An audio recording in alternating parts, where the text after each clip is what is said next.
Kita pada saat ini akan belajar satu tema dalam rubrik Anda bertanya, kita menjawab, dengan tema di manakah Roh Yesus berada saat tubuhnya di dalam makam. Di manakah Roh Yesus berada saat tubuhnya di dalam makam. Mari kita berdoa. Ya Roh Kudus, pimpinlah hamba-Mu yang akan menjelaskan firman Tuhan, dan pimpin setiap kami yang menonton YouTube ini supaya kami boleh dibimbing dalam kebenaran firman. Roh Kudus urapi hamba-Mu. Dalam nama Tuhan Yesus kami berdoa. Haleluya. Amin. Terus kalian, berkaitan dengan ini, kita perlu mendasari pelayanan tanya jawab ini, apologetik ini, dengan satu ayat yang penting sekali. Ayat pendukung, yaitu 1 Petrus 3:15 dikatakan, tetapi dalam hatimu hendaklah kalian memberikan kepada Kristus penghormatan yang khusus, yang sesuai dengan kedudukannya sebagai Tuhan. Dan hendaklah kalian selalu siap untuk memberikan jawaban kepada setiap orang yang bertanya mengenai harapan yang kalian miliki. Terus sekalian, jadi kita harus mendudukkan, memposisikan Yesus sebagai Tuhan.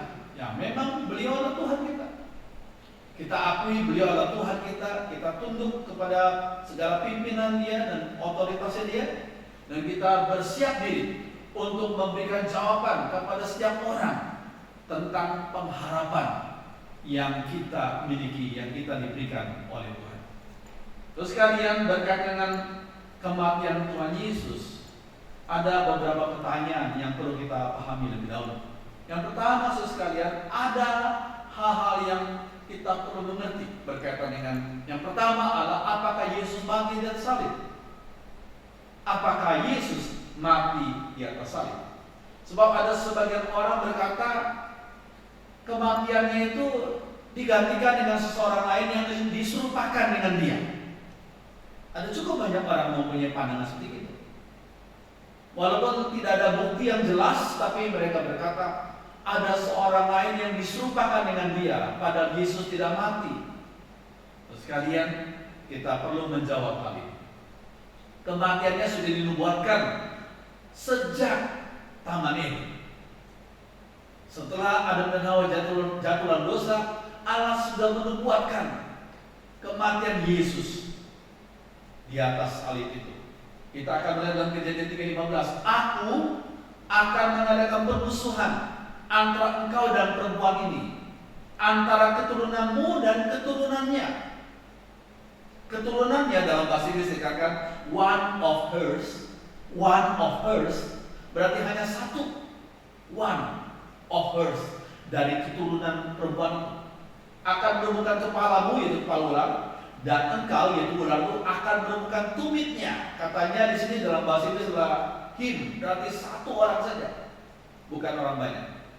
Terus kalian, kalau kita memperhatikan, ada sangat banyak keturunan Hawa. Cuma pertanyaannya, siapakah yang bisa menemukan kepala ular atau kuasa setan di sini maksudnya? Siapa? Dari sekian banyak keturunan Hawa, siapa yang mampu meremukan kuasa setan kepala ular itu? Terus kalian, dikatakan hanya seorang, one of hers, hanya seorang saja. Terus kan dalam Kolose 2:15 dikatakan di atas salib Yesus yang disebut sebagai Sang Anak Maria, dalam Markus 6:3 dikatakan telah melucuti pemerintah-pemerintah dan penguasa-penguasa. Di atas salib Yesus Sang Anak Maria. Tidak pernah disebut sebagai Yesus sebagai Sang Anak Yusuf, karena Yusuf waktu itu sudah meninggal. Tetapi memang Yesus itu kejadiannya bukan hasil hubungan Yusuf dengan Maria, bukan? Karena Maria dikuasai oleh Roh Kudus, sehingga Roh Kudus hanya pinjam kandungannya Maria. Terus sekalian, mari dikatakan Yesus itu Sang Anak Maria, telah melucuti pemerintah-pemerintah dan penguasa-penguasa di atas salib. Katakan dalam bahasa Inggris, there, di sana, di atas salib, Christ defeated all powers and forces. Dalam Contemporary English Version, Kristus telah mengalahkan semua kuasa dan semua kekuatan. Sekali, namun ular itu sempat mematuk tumitnya, dikatakan, sehingga Yesus harus mati di atas salib. Namun dia bangkit kembali pada hari yang ketiga dan tidak mati lagi. Itu hal yang kita harus pahami. Terus kalian, nah penyaliban dan kematian Yesus itu disaksikan oleh banyak orang. Bukan hanya satu orang, tapi banyak orang. Firman Tuhan dalam Lukas 23 dikatakan, orang banyak berdiri di situ melihat semuanya. Pemimpin-pemimpin mengejek dia. Jadi orang banyak, pemimpin-pemimpin tidak saksi daripada kematian Yesus di atas salib. Kemudian dikatakan juga prajurit-prajurit mengolok-olokkan dia, prajurit Romawi menjadi saksi kematian Yesus di atas salib. Kemudian dikatakan bersama dengan dia disalibkan 2 orang penyamun, mereka juga menjadi saksi. Tentunya mereka tahu kalau ada orang lain yang menggantikan Yesus, bukan? Mereka ada di sebelah kiri dan kanan Yesus, dan mereka adalah saksi daripada kematian Yesus di atas salib. Terus kalian, Markus 15:31 dikatakan demikian juga imam-imam kepala bersama-sama ahli Taurat. Mereka juga saksi daripada penyaliban Yesus, bukan orang lain yang diserupakan dengan dia. Terus kalian, Yohanes 19 dikatakan dan dekat salib Yesus berdiri ibunya, saudara ibunya yang namanya Maria istri Kleopas dan Maria Magdalena. Boleh dikatakan ada juga murid yang dikasihnya yaitu Yohanes. Mereka sangat dekat dengan Yesus. Tidak mungkin mereka tidak mengenali ini orang yang diserupakan dengan Yesus yang sedang digantung. Tidak mungkin mereka tidak mengenali. Mereka pasti mengenali ini Yesus atau orang lain. Jadi saudara sekalian, banyak sekali saksi daripada penyaliban Yesus ini. Terus sekalian, ada saksi-saksi pada waktu tubuh Yesus diturunkan dari salib dan dikuburkan. Kalau itu orang lain, mereka pasti tahu, oh ini ternyata bukan Yesus. Ini ternyata jenazahnya orang lain. Dikatakan apa? Yohanes 19 dikatakan sesudah Yusuf dari Arimatea. Kemudian ada Nikodemus di situ. Ya, mereka tahu jelas ini Yesus, bukan orang lain. Ya. Kemudian dikatakan Maria Magdalena dan Maria ibu Yoses melihat di mana Yesus dibaringkan. Sekali lagi mereka adalah saksi-saksi kematian dan penguburan Yesus. Sekali lagi, kalau ada sebagian orang mengatakan itu digantikan oleh orang lain yang diserupakan dengan Yesus, segala ajaran mereka itu tidak ada dasar sama sekali. Karena banyak orang yang menjadi saksi kematian dan penguburan Yesus. Terus kalian, nah, kematian dan penguburan Yesus itu bersifat historikal, bersifat sejarah, bukan dongeng, bersifat sejarah. Kesaksian 2 atau 3 orang sudah cukup, apalagi banyak orang dikatakan baru atas keterangan 2 atau 3 orang saksi perkara itu tidak disaksikan. Ulangan 19. Dan saksi-saksi Yesus disalibkan, Yesus mati dan Yesus dikuburkan itu lebih dari 2 atau 3 orang. Berarti kuat sekali. Memang kematian Yesus itu historikal, bersifat sejarah. Nah, sekalian yang berikut. Nah, pada hari apakah Yesus mati? Pertanyaan kedua. Jawabannya pada hari Jumat. Dari mana kita tahu? Dari Yohanes 19 dikatakan, karena hari itu hari persiapan dan supaya pada hari Sabat mayat-mayat itu tidak tinggal tergantung pada kayu salib. Hari persiapan berarti hari Jumat. Sebab hari Sabat itu hari Sabtu. Terus kalian, ini suatu hal yang kita perlu pahami. Oh, memang Yesus mati pada hari Jumat. Terus kalian, kemudian pertanyaan ketiga, berapa harikah Yesus mati? Nah, ini pertanyaan ketiga ini. Di dalam Perjanjian Lama tidak ada nubuat perkataan tentang hal ini. Ya, terus kalian, Tuhan Yesus yang mengatakannya dengan beberapa cara. Ya. Dikatakan Markus 8:31, kemudian mulailah Yesus mengajarkan kepada mereka bahwa anak manusia harus menanggung banyak penderitaan dan ditolak oleh tua-tua, imam kepala dan ahli Taurat, lalu dibunuh dan bangkit sesudah 3 hari. Sesudah 3 hari. Kemudian lagi dalam bagian berikutnya, Matius 16:1, sejak waktu itu Yesus mulai menyatakan kepada murid-muridnya bahwa ia harus pergi ke Yerusalem dan menanggung banyak penderitaan, lalu dibunuh dan dibangkitkan pada hari ketiga. Pada hari ketiga. Kemudian dikatakan lagi, Matius 12:40, sebab seperti Yunus tinggal dalam perut ikan 3 hari 3 malam, demikian juga anak manusia akan tinggal dalam rahim ibu 3 hari 3 malam. 3 hari 3 malam. Lalu pertanyaan yang berikutnya, apakah ayat-ayat di atas tidak berkontradiksi? Ya, kita lihat lagi Markus 8:31. Di situ tulis sesudah 3 hari.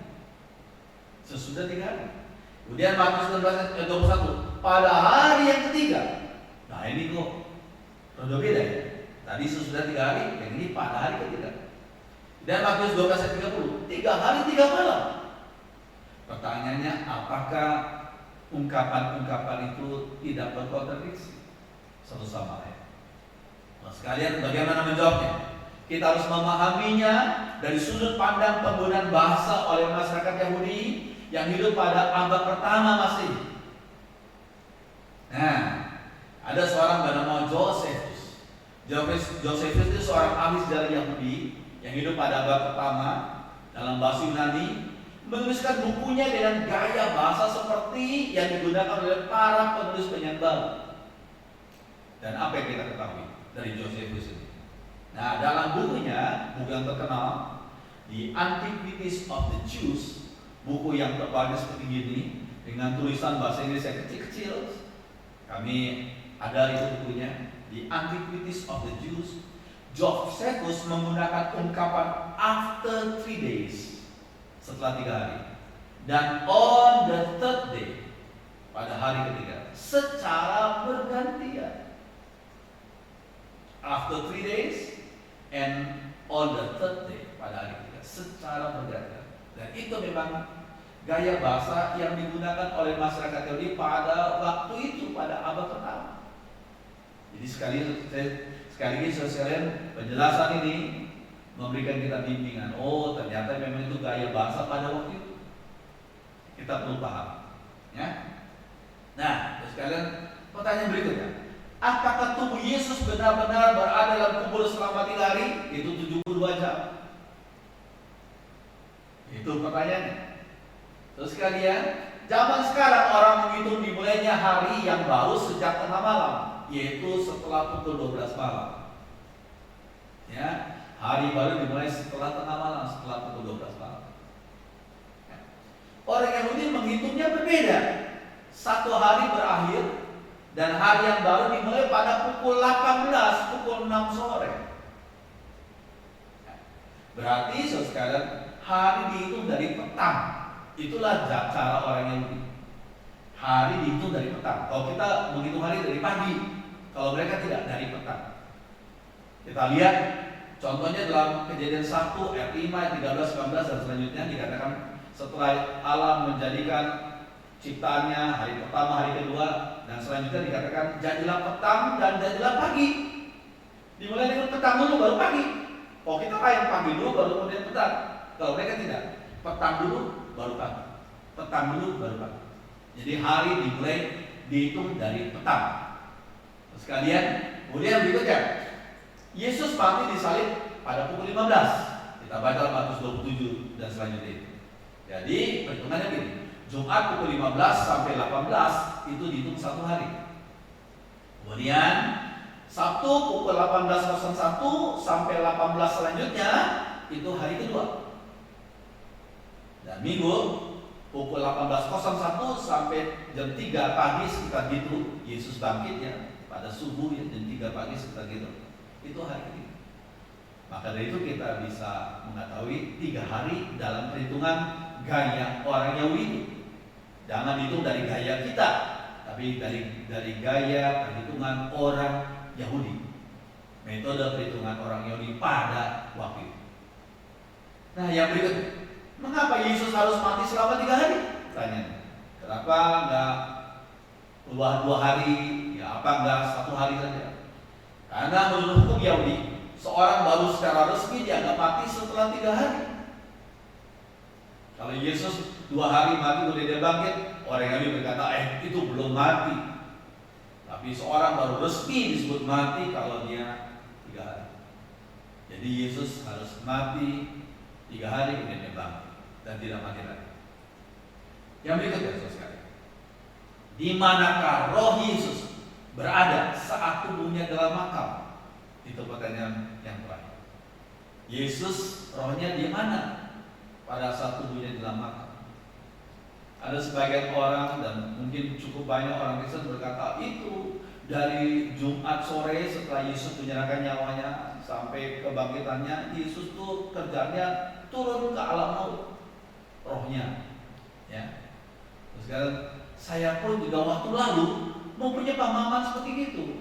Karena itu yang diajarkan oleh saya kepada saya waktu lalu. oleh pembimbing-pembimbing saya. Cuma setelah kita belajar, jangan lupa, learning is changing. Belajar itu berubah. Maka kita dapati hal yang lain. Kita lihat ya. Nah, Roh Yesus berada bersama dengan Bapa ternyata. Bukan dia Roh Yesus berada dalam alam maut, tidak. Tapi Roh Yesus berada bersama dengan Bapa. Setelah kematiannya, kemudian sebelum dia bangkit, itu berada bersama dengan Bapa. Dari mana kita tahu? Dari Lukas 23:46. Lalu Yesus berseru dengan suara nyaring, "Ya Bapa, ke dalam tanganmu ku serahkan nyawaku." Dan sesudah berkata demikian, ia menyerahkan nyawanya. Dikatakan di spirit, pneuma, rohnya. Jadi kalau Alkitab mengatakan demikian, ya memang itu demikianlah. Ya, Roh Yesus bukan kemana-mana, dia rohnya bersama dengan Bapa ketika dia mengembuskan nafas yang terakhir. Terus kalian, lalu apakah Roh Yesus pergi ke alam maut sebelum dia bangkit? Nah, itu pertanyaannya seperti tadi. Apakah demikian? Pertanyaan yang berikutnya, untuk apa Roh Yesus ke alam maut? Itu pertanyaan. Ya, untuk apa? Menurut firman yang kita pelajari, tidak ada lagi kesempatan bagi jiwa-jiwa untuk diselamatkan setelah orang itu mati. Nggak ada. Jadi kalau orang masih mau menyembayangi orang yang sudah mati, itu firman Tuhan mengatakan nggak perlu dan sia-sia saja. Kita berdoa sekian banyak sampai setengah mati kita berdoa, nggak ada gunanya karena orang itu sudah mati, sudah tempatnya, ya, sehingga nggak ada kesempatan bagi jiwa-jiwa untuk diselamatkan. Setelah kematian mereka tidak percaya Tuhan, yang masuk neraka, tempat hukuman. Ya, neraka itu bukan nanti. Neraka sudah dialami oleh mereka yang tidak percaya Tuhan dan meninggalkan dunia ini. Ya sudah masuk neraka mereka. Dari mana kita tahu? Lukas 19:23 dikatakan orang kaya itu juga mati, lalu dikubur, dan sementara ia menderita sengsara di alam maut, terjemah kita alam maut ya, tapi dalam bahasa asli adalah Hades. Dalam King James Version kata Hades itu diterjemahkan dengan hell, neraka. Jadi orang kaya yang gak percaya Tuhan itu waktu dikubur, rohnya sudah berada di neraka, gak tunggu nanti, sudah di neraka. Ya? Dikatakan Mazmur 16:10, sebab engkau tidak menyerahkan aku ke dunia orang mati.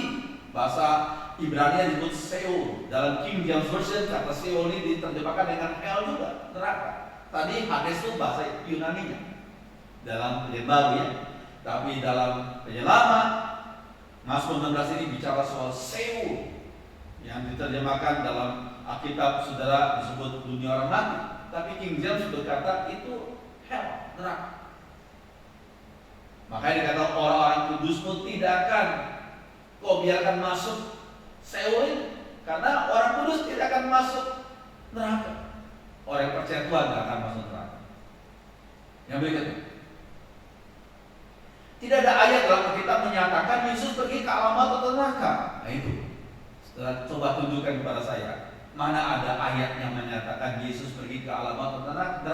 Nah, kita akan lebih belajar ini sedikit ya. Yesus pernah mengalami suasana neraka. Suasana neraka.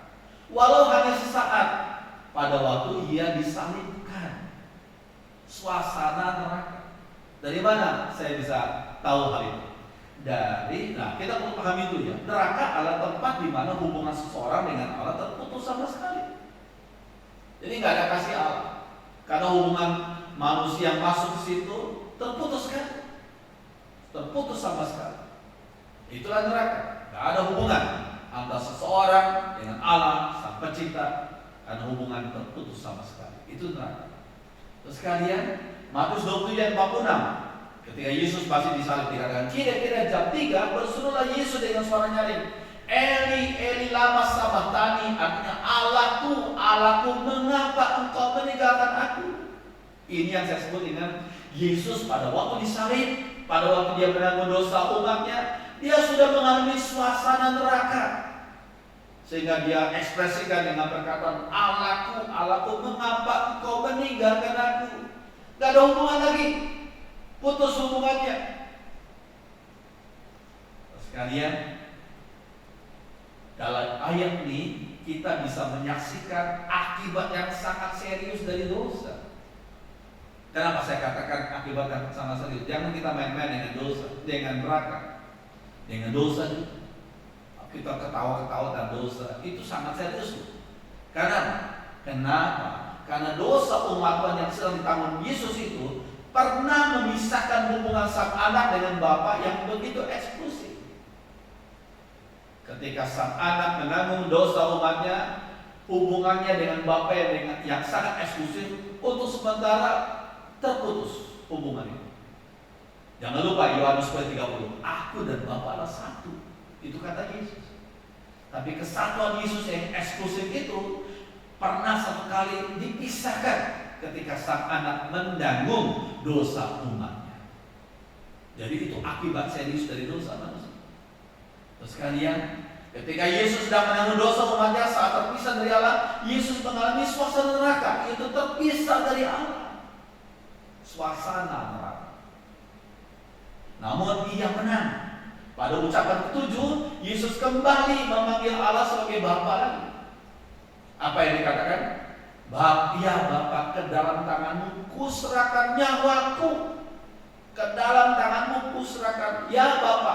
Dia menyebut Bapa lagi. Berarti dia sudah menang melawan dosa itu. Ya Bapa, ke dalam tanganmu kuserahkan nyawaku. Terus kalian pujinya. Nah, pertanyaan berikutnya bagaimana dengan Efesus 4 ayat 8-10? Saudara coba baca ya. Itulah sebabnya kata Nas, tatkala ia naik ke tempat tinggi, ia membawa tawanan-tawanan, ia memberikan pemberian-pemberian kepada manusia. Bukankah ia telah naik? Berarti bahwa ia juga telah turun ke bumi, ke bagian bumi yang paling bawah. Nah ini, sebagian penafsir Alkitab berkata, ia naik berarti ke surga. Lalu dia turun ke bagian bumi paling bawah, itu adalah neraka, itu adalah maut. Apakah benar itu tafsiran seperti itu? Khusus kita fokus pada ke bagian bumi yang paling bawah itu artinya apa sih? Terus sekalian kita lihat. Ya. Oke. Kita bandingkan Mazmur 139. Tulang-tulangku tidak terlendung bagimu ketika aku dijadikan di tempat yang tersembunyi. Aku direkam di bagian-bagian bumi yang paling bawah. Ini berbicara soal apa? Berbicara tentang janin yang di rahim ibu kan? Apakah kalau bagian-bagian bumi yang paling bawah berarti neraka atau alam maut? Berarti setiap janin itu direkam di alam maut? Tentunya tidak, bukan? Tapi di sini mempunyai arti kejadian yang terjadi di rahim ibu. Jadi sekalian kita lihat, jadi inilah arti bagian-bagian bumi yang paling bawah di sini, rahim ibu. Oke. Jadi Efesus 4 ayat 8-10 dikatakan ia turun ke bagian bumi yang paling bawah. Itu berarti inkarnasi Yesus ketika sang firman Allah rela menjelma jadi manusia, menjadi daging, dan dia berada di rahim ibunya yaitu Maria selama 9 bulan 10 hari. Itulah arti ia turun ke bagian bumi yang paling bawah. Artinya inkarnasi, bukan alam maut, apalagi neraka. Ya? Oke. Lalu bagaimana dengan 1 Petrus 3:19-20? Ini juga sering ditanyakan oleh banyak orang Kristen. Ya. Nah dikatakan dan di dalam roh itu juga ia pergi memberitakan Injil. Nah jangan lupa kita harus bandingkan dengan terjemahan aslinya. Kata memberitakan Injil itu di aslinya adalah ekerusen. Nah nanti kita akan lihat makna ekerusen itu apa. Kepada roh-roh yang dalam penjara, yaitu kepada roh-roh mereka yang dahulu pada waktu Nuh tidak taat kepada Allah. Ketika Allah tetap menanti dengan sabar waktu Nuh sedang mempersiapkan baterainya, di mana hanya sedikit, yaitu 8 orang yang diselamatkan oleh air bah itu. Kalau sekalian, kata memberitakan Injil yang ekerusen itu terjemah di sini kurang tepat. Karena ekerusen itu bukan berarti mengkhotbahkan Injil, tapi memproklamasikan berita dari seorang raja. Jadi kalau diterjemahkan yang memberitakan Injil harusnya iu angelisomai. Tapi bukan itu perkataan di sini. Tapi ekerusen artinya bukan memberitakan Injil, tetapi memproklamasikan berita di soal raja. Jadi sekali lagi ada koreksi penerjemahan di sini. Sekalian, jadi kalau kita lihat dalam terjemahan Sareri, kelihatan lebih tepat dalam ayat yang sama ya. Dalam keadaan roh, ia pergi mengabarkan berita dari Allah, bukan Injil, berita dari Allah kepada roh-roh yang dipenjarakan. Nah, selanjutnya ada dua penafsiran dalam ayat ini. Penafsiran pertama, Yesus pada selang waktu antara kematian dan kebangkitannya memproklamasikan berita kesukaan kepada umat Tuhan yang secara roh berada di Hades, lalu membawa roh-roh itu ke surga. Itu kata sebagian orang, dan mungkin tradisi sebagian gereja seperti ini tradisi. Ya, Yesus pada selang waktu antara kematian dan kebangkitannya memproklamasikan berita kesukaan kepada umat Tuhan yang secara roh berada di Hades, lalu membawa roh-roh itu ke surga. Hades itu alam maut tadi. Ya, itu penafsiran pertama. Nah, masalahnya kalau kita lihat pada penafsiran pertama ini, masalahnya adalah kata Hades diterjemahkan hell, itu neraka oleh King James Lukas 19:23. Ya, orang kaya itu juga mati lalu dikubur, dan sementara ia menderita sementara di alam maut, Hades, hell, neraka. Nah, apakah masih ada kesempatan untuk diselamatkan bagi jiwa yang sudah berada di neraka? Itu pertanyaan. Kalau benar Yesus turun ke neraka lalu membawa mereka yang sudah di neraka diselamatkan, sekarang pertanyaannya, apakah masih ada kesempatan untuk diselamatkan bagi jiwa-jiwa yang sudah berada di neraka? Ya. Masalah lainnya terdapat dalam 1 Petrus 3:20.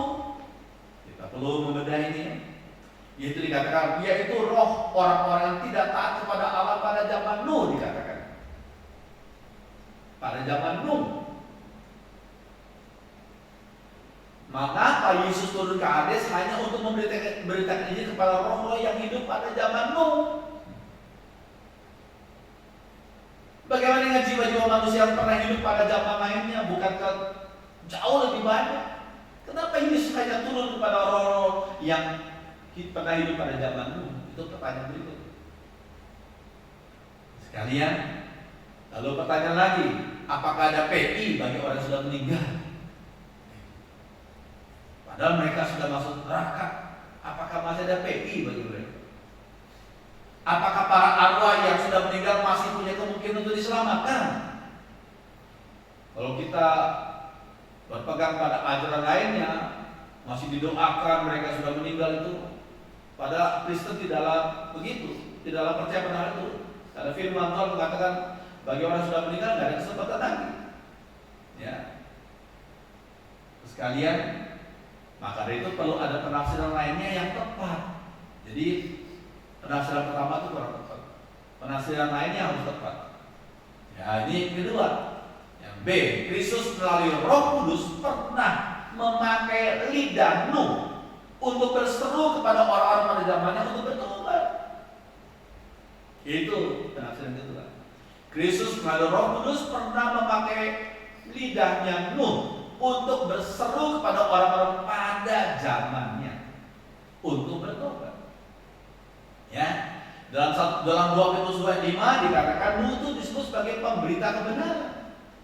Pemberita kebenaran. Kata pemberita itu adalah keruka, yang mempunyai akar kata yang sama dengan ekeruksen dalam 1 Petrus 3:19 yang kita sedang pelajari. Dalam keadaan roh, ia pergi mengabarkan ekeruksen, berita dari Allah kepada roh-roh yang dipenjarakan. Ya, oke. Nah, jadi sebelum inkarnasinya, sang firman Allah telah sangat memperhatikan pertobatan orang-orang berdosa. Dan rohnya pernah mengurapi lidah Nuh untuk menyerukan berita pertobatan kepada orang-orang sejamannya. Namun sayangnya mereka menolak. Nah, selanjutnya kita bertanya, oh itu apa bapaknya roh-roh yang dalam penjara. 1 Petrus 3:19. Sekalian, semua roh dari manusia yang berdosa sudah ditahan oleh kuasa dosa dan menjadi budak-budak dosa, Roma 6:20. Sehingga perlu dibebaskan oleh kuasa Tuhan. Itu saja. Roh-roh yang dalam penjara, roh yang sudah diperbudak oleh dosa. Oke, jadi kesimpulannya 1 Petrus 3:19-20 bukanlah berbicara tentang karya Tuhan Yesus di alam maut, yakni selama waktu jeda antara kematian dan kebangkitannya. Bukan bicara soal itu. Ya. Setelah kematiannya dan sebelum kebangkitannya, Roh Yesus kembali ke Bapa, seperti Lukas 23:46. Lalu Yesus berseru dengan suara nyaring, "Ya Bapa, ke dalam tanganmu kuserahkan nyawaku, my spirit." Perima. Ya, oke. Kalau Roh Yesus sudah kembali kepada Bapa pada saat kematiannya, pertanyaan berikutnya, apakah masih perlu kenaikannya ke surga yang disaksikan oleh para muridnya? Ya, kan Yesus sudah ketemu Bapa. Apa perlunya kenaikannya yang disaksikan oleh murid-muridnya? Nah, pada saat kematiannya hanya rohnya yang kembali ke Bapa. Itu kita perlu paham. Kuserahkan rohku kepadamu, kata Tuhan Yesus kan. Tetapi saat kenaikan ke surga yang disaksikan oleh para muridnya, ia kembali ke Bapa dengan tubuh kebangkitannya, bukan sekedar rohnya saja, tapi dengan tubuh kebangkitan. Saudara sekalian, kita perlu paham hal ini. Saudara sekalian, biar firman Tuhan membimbing kita memuliakan Tuhan. Mari kita berdoa. Ya Bapa di surga, terima kasih untuk firman Tuhan. Biar Roh Kudus menolong kami untuk kami boleh bertumbuh memuliakan Tuhan dalam nama Tuhan Yesus. Amin.